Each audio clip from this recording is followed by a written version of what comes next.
What's going on, everybody? Welcome to the Homie Talk podcast. I'm joined here with my good friend, JC the Caster. Say hello. Hello. Hi. And my name is Raccoon Eggs. You might be here from either one of our channels, and if you are, I welcome you with open arms to our podcast that we have decided to start in order to talk about very difficult, thought-provoking topics.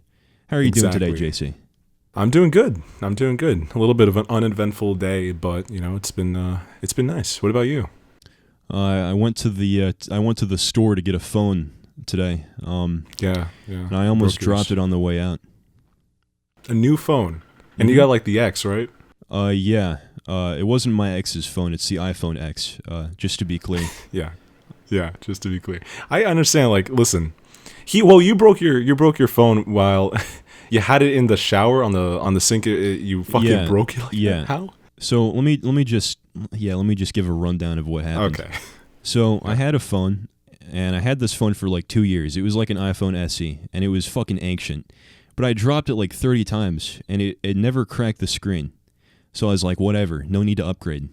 And then I finally dropped it, and it cracked for good, and I couldn't use it. The whole screen was stripy, and I couldn't fucking tap anything. So I sent it back, and they sent me a new phone, and I broke it within a day because I left it on the bathroom counter while I took a shower, and the humidity destroyed the screen. I didn't even want to send it back, so I just got a new one. But before I did that, I actually went a whole month without getting a new phone. I didn't want to get one right away because I decided the process was treacherous, and I actually was kind of enjoying not having a phone for a while. So for basically the entire month of February, I didn't have a phone. And it was kind of nice. Yeah. I would say it's always good to take a break with your phone. Right. Putting it aside, you need it. I think I need it. Like, I don't know if I'm conditioned to think that because I've been using it for so long. But, like, we do so much on our phones now, especially if you, like, pay stuff with your phone and such, which might be the case for you. So I think I would need it, but I fully understand, like, the whole, it'd be good just to have some, live in the moment kind of, because with your phone, you're always, like, checking an app or checking like Instagram or Twitter or something, like in a moment where you just have time to yourself, usually in like public transit or something. I don't know. So I get what you mean. I'm curious. I want to segue into this because we have this written down as a loose idea. Okay. How technology influences like this generation. What do you think of that? I think we are a lot more depressed, especially like the youth. That was what we were talking about, right? Youth. Yeah, actually, we were just talking about that before we started recording. Yeah, on Surf. Yeah, jeez, man. I think a lot of people are depressed. You're constantly comparing yourself with other people when you're on social media, regardless if you mean to or not. It's subconscious, Especially on Instagram, you see another person there in the Bahamas. Oh, I wish I was in the Bahamas. You start comparing your life with a lot of things. You delve into things that. The internet is a blessing and a curse. I think that the balance between the two things that you do, you have to make really smart decisions. You have to, condition yourself to think a certain way when you get online, especially in social media, because that way you won't feel the harmful effects, or you'll feel less effects of the harmful effects. That way that you can enjoy the internet without so much of the bad stuff in it. But I don't know, man. It's very beneficial, but at the same time, it's detrimental to the youth, I would say. What are your thoughts on it? Dude, I mean, the facts don't lie. They don't. I mean, yeah, it is like directly correlated to social media, like rise of depression and suicide in teenagers and stuff. Mm-hmm. And you can attribute that to a lot of outside factors, like the world population is bigger. Or people are more open about it now. But the statistics pretty heavily point to social media is causing depression in teenagers and children. So how do you stop that? What is the cure for that? Well, I think we should not introduce technology to kids at such a young age, because I have a 2-year-old half-sister, and my dad likes to give her an iPad to keep her busy when he can't look after her for a sec. Like, if he's like cooking and his wife is not home, he'll give her an iPad to keep her busy. Mm-hmm. And that always bothers me because the things she finds on YouTube, she's not clicking like just, the kid-friendly videos. It's on YouTube Kids, but YouTube Kids doesn't exactly filter out everything that would be harmful to a kid. I mean, we've all seen toy channels. That's a fucking nightmare. Yeah. So what she'll do is she'll be on YouTube and her little 2-year-old brain will be looking at the recommended and just going through, click, scroll down, click over and over on the recommended. Just like clicking on whatever looks interesting, not even watching the videos until finally you're at something that isn't even a kid's video that's on YouTube Kids. Mm-hmm. Which is like terrifying because, especially if the parent isn't out there to supervise, you don't know what the fuck kind of weird shit your child is going to absorb that's going to fucking cause a general sadness inside them several years later. I mean, even then, even if it's like safe, even if it's like YouTube Kids and they fixed all the bugs in which, non-kid stuff is taken out of the app, I wouldn't just hand my, how old was she again? I'm sorry. 2. She's 2. I wouldn't like, not even maybe 5. I don't know.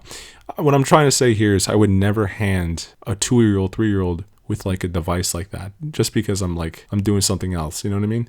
I'd always try to because that's such an early age to introduce them to like that kind of stuff. You know what I mean? Yeah. Like, I don't know about that. That's way too young.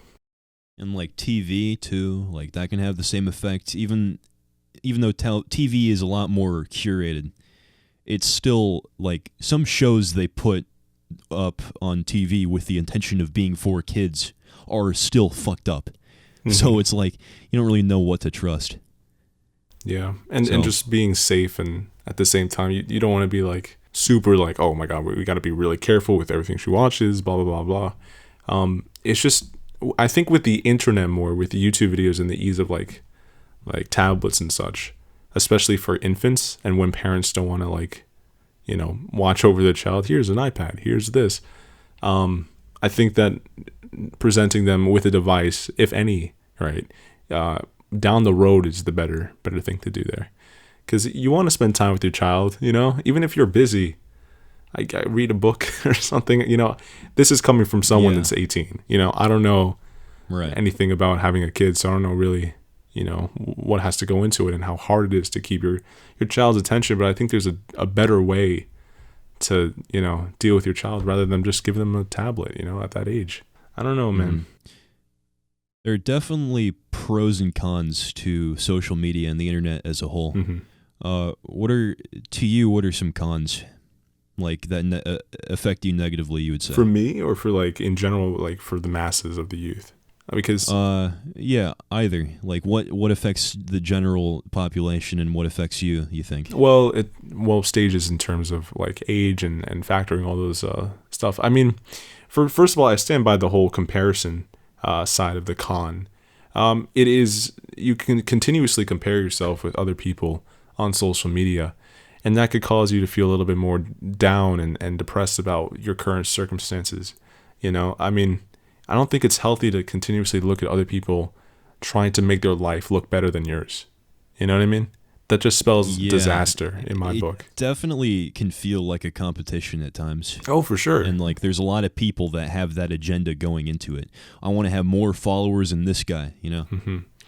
I mean, it's nice to post like, oh, I went to Costa Rica, here's a little picture. It's nice. Well, that sounded hella Spanish. A little bit.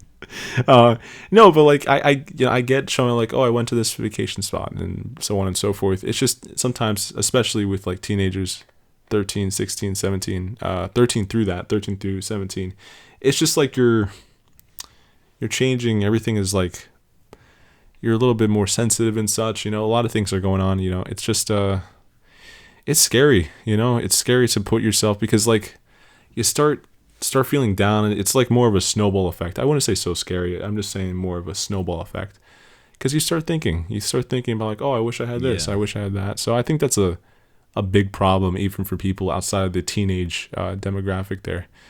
Also another con, sorry about, you should have a turn there, but just one more thing I would say. I think this is really for people that spend a lot of time on the internet. Your social skills will be diminished quite a bit if you spend a lot of time on the internet, because there's no face-to-face contact. Regardless if you know your friends and regardless of like, how much time you spend talking with them online on Discord and any other like TeamSpeak or anything like that, it still severely cuts your social skills in half. And that's only for people that spend a lot of time on the internet. That's only if that's like the only interaction you get. To be fair, like if you're on Discord a lot, but you're also going to school or something, you're probably fine. But yeah, more for like if that's all you do, I guess. You forget what eye contact is. For me, a con is I'm trying to figure out how I should put this. I think it's with like the way you keep up with people through the internet bothers me a lot because a lot of it does not seem genuine. What do you mean? A lot of the time I would rather interact with people either face to face or the next best thing, talking to them with my voice over Discord. Mm-hmm. I really do not like typing or texting or getting texts, getting buzzed on your phone, and then knowing that you have to go respond to a text. Yeah. I don't like that. It's a weird like artificial feeling to me. And a lot of people it just comes naturally to. And that confuses me because it seems like such a common sense thing that isn't a natural way to interact with people. Talk. I hear you texting. It's not a natural way to talk to people, all right? Back in the day, it was you fucking go. I can hear my phone, or I can feel my phone buzzing in my pocket, you fucking asshole. Continue, boy.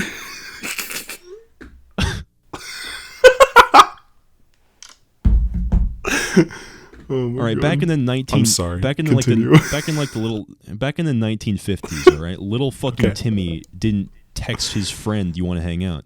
Oh, you he don't went know over that. to his house. What did he send, a fucking telegram? Nah, bro, he sent a pigeon. I like the pause. You really got mad. But you like fucking snapped your head towards me. I'm sorry. Continue. This is serious. We're trying to have a nice discussion here. Sorry. I'm crossing my arms. I wouldn't know that because I can't see him, guys. Right? Yeah. I can't see him.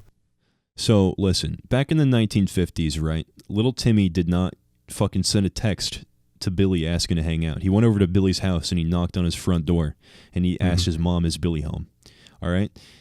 That's the way that natural human interaction unfolds and the way it naturally unfolded for the entire existence of humanity until phones were brought into the picture, which introduced a whole new concept of communication and social setting, which is texting. Mm-hmm. And everybody accepts it like the norm, and yet it's completely foreign outside of this generation. And I just don't understand how it comes naturally to people, because to me, all it does is like give me this like empty feeling of like, oh fuck, okay, well there's a buzz, I have to go take care of that. And that was honestly the nice thing about this whole month of February, was not having a phone, not having to keep up with any bullshit that in the grand scheme of your life is not really important. Meaningless texts that would mean a lot more if they were said in person. And then the pros come in which those texts can only happen online, in which, like saying here for a second, meaningful conversations and talking right now, I can't do that because I'm not there. I'm not in your state. You can't do that because you're not in my state. So the pros come in as well, but it solely depends on the factors and the circumstances of the conversation happening, right? There's so many things that could, push forward a solid... There's definitely like times where it is important, and I think texting is important for things that need to be conveyed. But at the same time, I would almost prefer if texting didn't exist and phones were just calling, because I would much rather hear something in somebody's voice and be able to communicate and make it feel somewhat human and not robotic, like just reading words on a screen that you associate with a person in your head. Does that make sense? Oh, yeah, for sure. I fully understand. I think that it's more of a con, than a pro. Yeah, because we have phone calls, so that almost makes it seem like texting isn't even necessary. I see why it is necessary, because obviously it is a lot faster and more convenient, but it also takes a lot of the humanity out of interactions with people that you love, that you text. I get what like you mean. texting your girlfriend goodnight instead of calling them and saying goodnight. A lot of people do that. I'd rather call. That's just weird. Yeah. I would rather call or even talk to her. Well, first of all, I suck at texting. I'm not good. I suck use at my texting voice. too because I realize all this shit and I realize how bullshit texting is, and it makes me not want to do it. So I put it off, and then people think I hate them. But in reality, I don't hate them. I just want to fucking talk to them face to face or voice to voice. I feel very strongly about this. If you can't tell, it's fine. It's just that God. every buzz on my phone is like a little bit more anger towards the concept of texting is all. And it's not even anger. It's not anger or resentment towards the people that are texting me. It's anger and resentment towards the whole concept of texting as a whole. No way. I can hear you fucking... I feel it on my thigh. Why is your phone at your thigh? What the hell? Do you know what pockets are, retard? No. Nah, bro, I wear a bathing suit everywhere I go. No matter the weather. No, I understand, bro. I fully understand. It's unfortunately it's not something that we're going to be able to change, really, or even people as the masses. I mean, as you said, it is so accepted now, even if it's a very new thing that only this generation really understands, I guess. Because like in the past 30 years, we made tremendous strides in terms of social media and connections and such. Did we go back a little bit? Yeah. Did the pros outweigh the cons? Debatable, you know, and in the topic that we're talking about right now in terms of how it affects the youth and how it affects where we grow up. I think that just, you know, a little bit more humanity in raising your child, especially if it's young and at 2 years old, I would not give it an iPad, you know, and taking care in terms of whether you're, you know, 15 or you're 30 taking care of a kid, you know, take care of the way that you present yourself online and make sure that it doesn't affect you that much. And easier said than done, but it's something that you have to take into consideration because it obviously is affecting a lot of people, because that is a very prominent thing in issues, because as I said before, a lot of people are sadder and a lot more depression in terms of youth of today. So it's something that food for thought, you know. I don't know the solution. I can only speak about it, and I hate being ignorant in something, dude. Oh my God! Yeah. But I also don't want to spend enough time in a certain subject. Well, I want to say one more thing about it. Find an answer. The other thing that kind of infuriates me about the whole thing is that I know it's not going to change, because the thing is, right, is the world is kind of run by companies at this point. We're living in the material world, as a Beatle once said, and it shows, because a lot of the things that happen that are accepted into social norms are for the interest of benefiting companies. So, for example, you could say that the whole reason that phones have taken over is because they benefit the company that has the world by the balls that makes the phones, Apple, and Android, which I guess is Samsung, which is probably owned by something else. You know, it's a fucking chain it's like a food chain basically, but it's not predator versus prey. It's company versus human. Well, you know, that's kind of what it feels like a little bit. And that does sound like a conspiracy theory, nutty kind of way of looking at the world. But I mean, I feel like the more you think about it, the more it makes sense. You know, if you give it a little bit of thought, that it's not going to go away, and in reality, it might just get worse as companies gain more and more power. But that's not to say we should all be fearful for the future and start bracing for dystopia and the absolute end of man. Because obviously, we have a long way to go before that happens. I can't say that for sure. I'm just being optimistic. But all I'm saying is, yeah, there's people that have us by the balls that are making this happen, that know full well that forcing and like catering phones towards the younger generation is not healthy for the younger generation, but they do it anyways for their own profit. I understand what you mean fully. People are out there for a paycheck. Companies are out there for a paycheck. Most of them are, you know. Some look towards the future, and some look towards more than just a paycheck, you know, making a difference in the world in a positive way, which is not very common, because money runs the world to them. At least I would say so. It's definitely not all companies. More just like the really big ones, like, you know, yeah, what I said, Apple, Google, all that. Yeah. I would say so. You said something about the future, and all that kind of stuff. And I do want to segue a little bit here to the past, the present, and the future.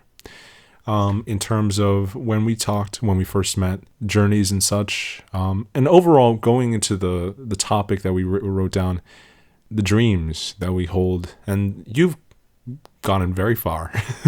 You've gotten very far. I've also gotten pretty far myself in terms of dreams, meaning of life, and the happiness that you find yourself, trying to get, or, you have today. I would like to just talk about that a little bit, because I think that's very important, because that holds a little bit more it holds more weight, I would say, because that's something we're all looking for, right? Yeah, we're all looking for the reason. Topic. Yeah, it's more thoughtful as well. I mean, that's to be debated. That also could go. But as I was saying, I want to first see what you have to say on this topic, because I made a video about this. This was a long time ago. It's still very unpolished, but I still stand by what I said in that video. So I will ask you this, and I would like to have a debate of, if you will, what is the meaning of life to you? I think I've answered this before, and I'll say it again. I think the meaning of life is to leave behind a legacy that positively influences the universe. And I think before I literally just said the word legacy, which I don't think does exactly what I'm thinking in my head justice. So take that elaboration, if you will. Legacy, not in an egotistical sense, but legacy in the sense of what you leave behind for others to take away from you. So your ideas, your actions, either physical or non-physical, that kind of stuff? Is that like pretty what much you would the mark you leave on the world? I think that if you die without leaving a mark on the world, it's a wasted existence. True. I agree with that. But the thing is, everybody leaves a mark. Well, yeah. Whether big or small, it's always going to have a mark, because you influence everyone. Every daily conversation you have, it's influencing someone. Is that that's the pinpointed thing that you have?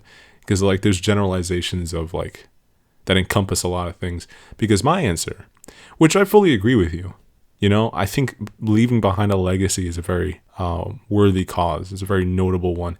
And I think it's also a lot of people's drive, which I respect completely. Leaving behind a legacy that you could be proud of, having no regrets on your deathbed with a smile on your face, because you left behind something valuable. You weren't just another face on the street. That is special in itself. That's the meaning for you. That's what I'm getting at here? That's the literal meaning? Yeah. That is the meaning of life to me, is making life better for other people, because that's all you really can do. You're not really given any answers to why you're alive.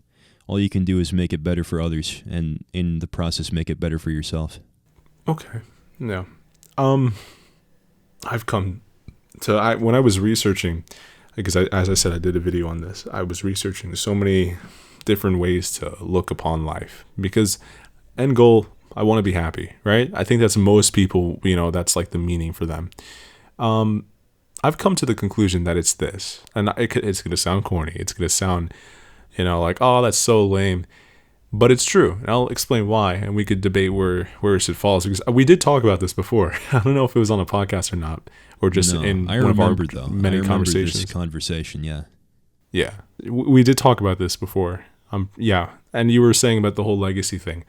This, as I said, may sound corny. I think the meaning of life, the soul-encompassing one that could hit as many people oh, that's me, rather than just, because leaving behind a legacy is a worthy, title for meaning of life.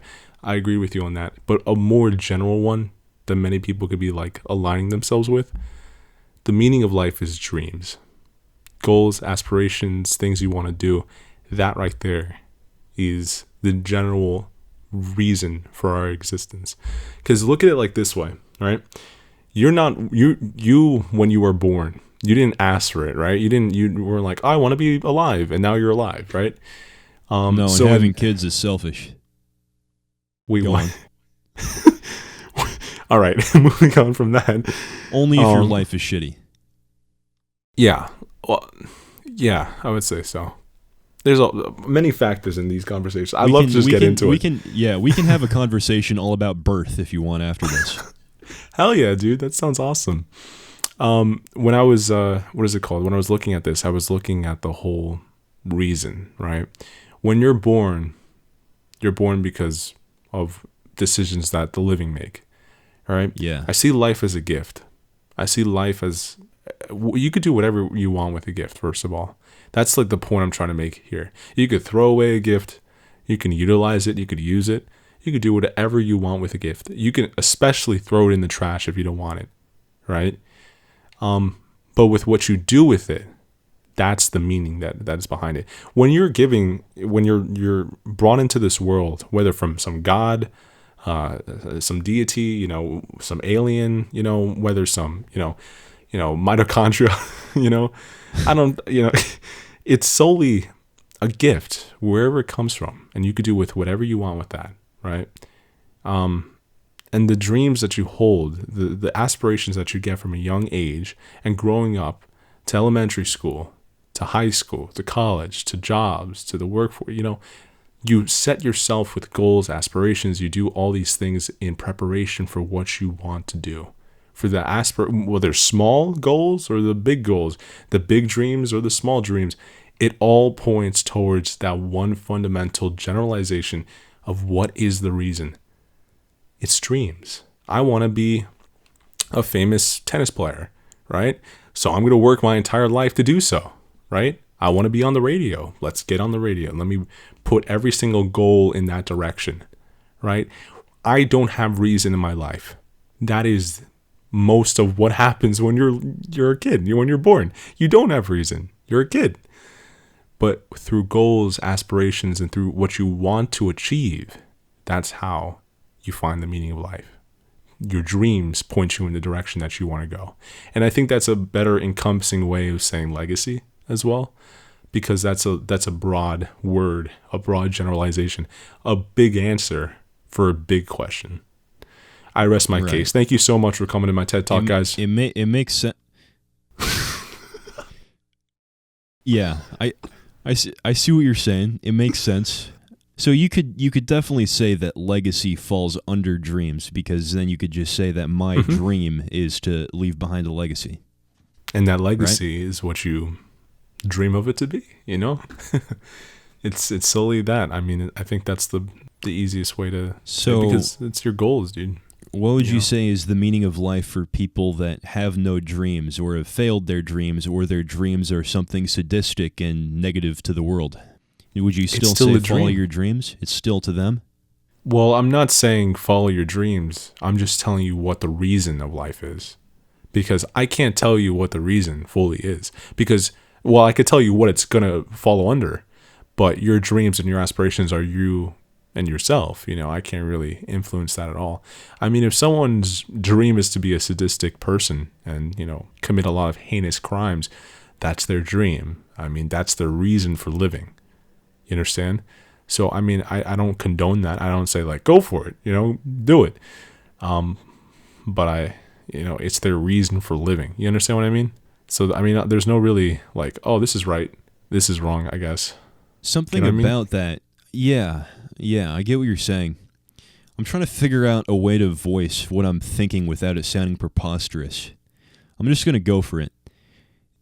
Is saying that the meaning of life your own personal dreams and not collective humanity at least a little bit selfish, you think? Can you repeat that? I'm sorry. Do you think that saying the meaning of life is your own dreams and nobody else's a little bit selfish? It depends. It's really, I mean, it's your life. You could be influenced by other people's dreams. If someone else's dream, I mean, it depends, because let's say my parents' dream is they want to go to the Bahamas run, but they don't have the money to do so. My dream could be like, I want to raise enough money so my parents can have a wonderful time at the Bahamas, right? So it could definitely move in that direction. It could be selfish, but it could also not be selfish. And that's where the underlining fact, or it's not fact, because it's still my opinion, this is not going to be, accepted by everyone. But the generalization that's the answer for the reason of existence, for the reason of our existence, you and me, everyone watching, that could be brought up. Because my reason, because there's tiny goals, there's still dreams. Like, I dream of getting this, I dream of getting that, I wish I had this, I wish I had that. That's goals, dreams, aspirations set up above. It happens so instantaneously. It happens all the time. You could have an infinite amount, right? That's the basis, the foundation of life. So once again, if someone else's dream, to do something can't be achieved by themselves, I can make it my dream to get their dream done. You know what I mean? Right. And I think that, it's not an it's not an intrinsically selfish answer. I think that people can definitely have dreams that benefit all of humanity. But let me ask you this. Are we talking about the meaning of life in general, or are we talking about the meaning of your own personal life? In general. Because in general, then I would argue that in general the meaning of life is to leave behind something good for other people. In general should not encompass only your own personal ideologies and dreams, because then it sounds like a selfish answer. If we're talking about the meaning of your own life, then sure, dreams would be a valid thing to say. But I think in terms of all of humanity, wouldn't it be best if everybody strived to make the world a better place for others? Wouldn't that be the true secret to happiness for all of humanity? Because if everybody follows their dreams as a guise of meaning for life, then surely that's going to lead to a lot of pain, as not everybody's dreams exactly align with leaving behind a good legacy. Well, we're not looking at like what would be best for humanity. We're looking for the underlying truth, right? So the truth is I'm not going to say not many. I'm just going to say that not everyone is going to be like, I want to help people. You know what I mean? I don't want that. I want that to be my legacy. I want that to be my reason for existing. You know what I mean, Rack? So I'm not going to say not many people. I don't know why I keep going back to that. Not everyone's going to be like, oh, I want to help someone. You know what I mean? As that's the reason of my existence. I just fucking went in a loop-de-loop right there. I'm not talking about me, right? I'm talking about the basis, the foundation of it. Again, your dream could just be to help someone else. Right? So, I mean, it could be taken as selfish, but it's only taken as selfish by the person that's making the dream, right? You can't, the idea of dreams being the meaning of life, the secret of happiness, quote unquote, not the secret of happiness, because that's, dependable, determining to like the people that you're talking to, like it's different for everyone. But that answer, it's fully, I lost my train of thought right there. Oh, damn. Fuck. Damn. I was getting to something good as well. Damn it. Okay, hold on. I got this. I'm salvaging it. I lost it. Damn. Rip effing chat right there. Well, what I was waiting to say was we could both be wrong, and we could instead look at a more biological answer, which is the meaning of life is to forward yourself as a species. That would be a more biological, scientifically accurate way of looking at it. If you are looking for some kind of a meaning, what is the purpose of a human? Oh, to make more humans, of course. But that isn't a really spiritually satisfying answer, is the problem. Our ability as human beings to have, this crazy amount of intellect must mean there's something deeper. Yeah.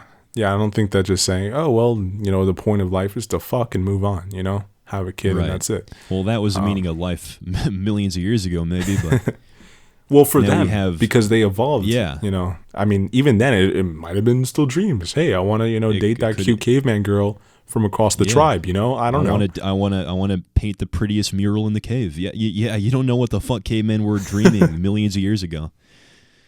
But the point is, now we have the intellect to make more meaning out of our lives beyond some kind of a biological expectation, right? There's a lot of people that commit to celibacy. I don't know if I'm pronouncing that right, but essentially abstaining from sex just to be able to follow their dreams, which is pretty strong evidence that dreams are the meaning of life if people are willing to throw away their fundamental biological instructions in their head to follow their dreams. But at the same time, I don't know if I can go as far as to say it's the meaning of life as a whole. I feel like the meaning of life as a whole is the betterment of your entire species and not just yourself. And I think that it is perfectly morally okay to not have a want to help people, for a multitude of reasons. Maybe you were abused or mistreated when you were young and now you have a deep hatred for all of humanity. That's okay. That doesn't make you a bad person. That just means that you're missing the meaning of life, which I'm making the argument that the meaning of life is leaving behind a legacy that positively influences people. And I could be completely wrong. It's just an opinion. I don't want to lay it out as if that is the fact that everybody should adapt. But it's what seems to make the most sense to me. You are a very wise person, my friend. I think that we could continue going on about, and I think you have something, there. I think that's the best pin to put in it, if you will. Yeah. I mean, that's all we really can say, because otherwise we're just talking in circles over things we don't know. I think that even maybe in the end, Rack, when we're each lying on our deathbed, right, 5 feet apart because we're not gay, I think that we're gonna see. I think that we're gonna see something at the end. I think that we're gonna really understand why we were alive. And in our dying breath, and as we close our eyes, we'll be able to smile upon the fact that we were happy, and we are still happy, and we accept whatever's coming. That's my biggest fear, a little bit there. Well, one of my biggest fears is dying with regrets. And obviously going to die with regrets, but like dying with like a full-on regret of like damn, this wasn't dying with this ain't it, Chief. Basically. Oh man, dying with the feeling that you don't want to die yet is what you're trying to say. Yeah, with a wanting to do over. I wish I could do it over, or not content with what I did in my life. That's a big, but I think that going back to the meaning of life and ending that little topic of ours, I think at the end we'll understand. And whether we see a man in the clouds or we become one with the trees, whatever you believe, I think that we'll find peace in whatever way. I'm hopeful. Yeah. I think the best is we can be hopeful in that regard. So the best I can say is that the meaning of life altogether may not be what I think it is, but I know for a fact that, at least for myself, the meaning of my own life is what I've been arguing this whole time. The meaning of my own life is leave behind a legacy. Leave behind a legacy. Make people laugh, make life a little easier for humanity, and that in turn is what makes me feel good. I don't feel happy if I'm not doing that. So that's the meaning of my own life, I guess. That's all I really know for certain. That's good. Knowing exactly what you're striving for. I mean, that's good. Some people are very, they have trouble finding that drive, the reason why they're here. Especially finding yourself, like in the transition between going from high school to college, people are like freaking out, because that's a big change. What is the meaning of my life? Yeah, why am I here? A lot of people ask themselves that. I think the biggest advice I could give there before we move on, whether to the conclusion or to another thing, is that you just take a deep breath and, really sort yourself out and find out exactly why. If that means taking a road trip across the U.S. or another country, go for it. I think that what we continue to forget as well, moving and tying us into this whole topic of life, we live so much in the future and the past. I love living in the past, Rack. I miss it. It's a very bittersweet feeling. It is a guilty pleasure. I mean, and also the future, thinking about where you'll be and thinking about exactly what you'll achieve, the people that you'll touch with your words and your wisdom, or the people you'll fail to reach. It often weighs on a lot of people, and that's different for everyone, right? But I think that living in the present is extremely important. And I think that that's something that you could definitely value. And I think that with you losing your phone in February, like the whole month, that helps you. It helps you quite a bit. Because, literally all of Twitter is living in the past, reading shit people posted hours ago, Yeah. That's the exact opposite of living in the moment. It can be infuriating to look at all the times you can't go back to in the past. And it can be daunting to think about how much future you have left to go. But both of those emotions are not going to help you. And thinking about how daunting the future is or how infuriating the past is sure as hell isn't going to help your future. So, I mean, it's just common fucking sense. Live in the present. Do what a dog does. Yeah. It's definitely a very broad topic. I think we're doing good, though.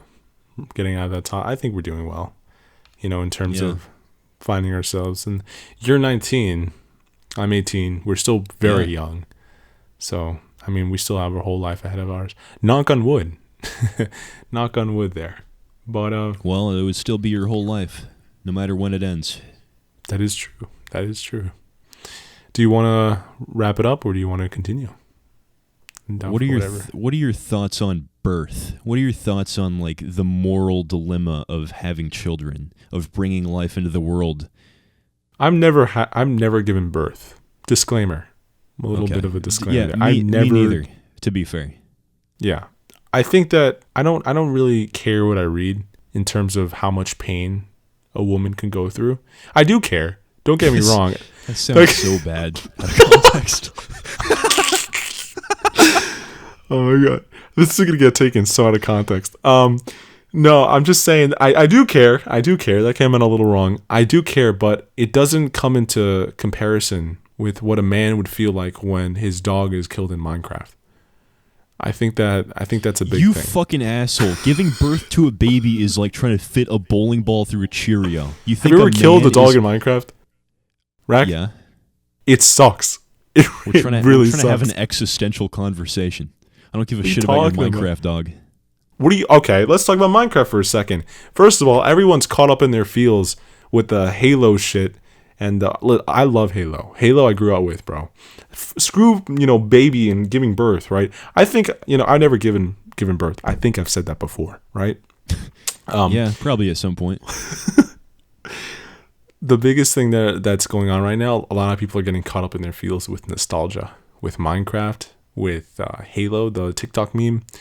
And again, it's a bittersweet feeling such as regret. Regret is like one of those emotions that it sucks if you don't like get past it fully, because like the only positives you could glean from regret is like a lesson learned, like don't do it again. Nostalgia is bittersweet. You can't go back, but you're happy it happened. Great. It's like one of the most like warm, like I guess spiritual feelings. That might sound a little fucking gay, but you get what I'm trying to say. No, I get it. I get it fully, and I like that meme. I like the memes of Minecraft and bringing it back, and so it's just like that kind of stuff, and the nostalgia aspect of just gaming, and not only that, like things that you remember, like Zoo Pals. Remember those fucking plates that you would eat at? Remember those mozzarella sticks they would serve it? You never had Zoo Pals plates. What about those plastic bowls for cereal, dude? The colored ones? Probably. I've eaten out of a lot of plastic bowls. You get what I mean? It's just like the nostalgic part of it, whatever it is, whether it be a video game or just like simple things like that. Pop Tropica, Wizard 101, Webkins. I get nostalgia if I look up a picture of a thing of Alpenrose chocolate milk. Thank everyone for watching the podcast. What I got hopefully you enjoyed at the cafeteria. Oh my god! I mean, I remember strawberry milk was fucking bomb in kindergarten and like elementary school. Oh my god, it was so good, dude. So amazing. Yeah. Do you actually want to wrap it up, or is there anything else that is tickling your brain? Up to you, dude. We can always there's always plenty of room for discussion in the next episode too. Yeah, for sure. I don't know what the schedule is going to be like for guests, but I feel like it would be best to do like one with just us, one with a guest, alternating maybe.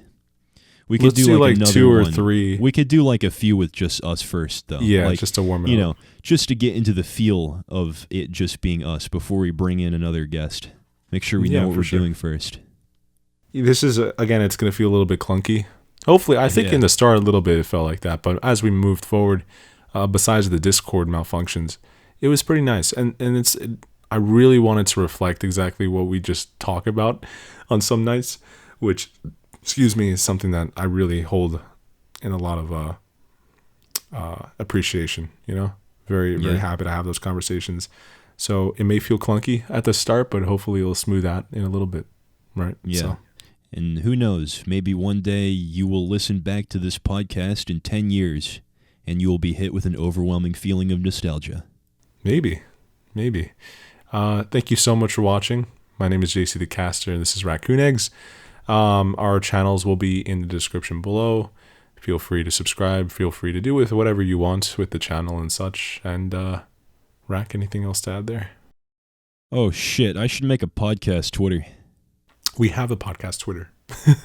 Oh shit, we do? That's in the description too. Thanks guys. See you later. Yeah. Bye.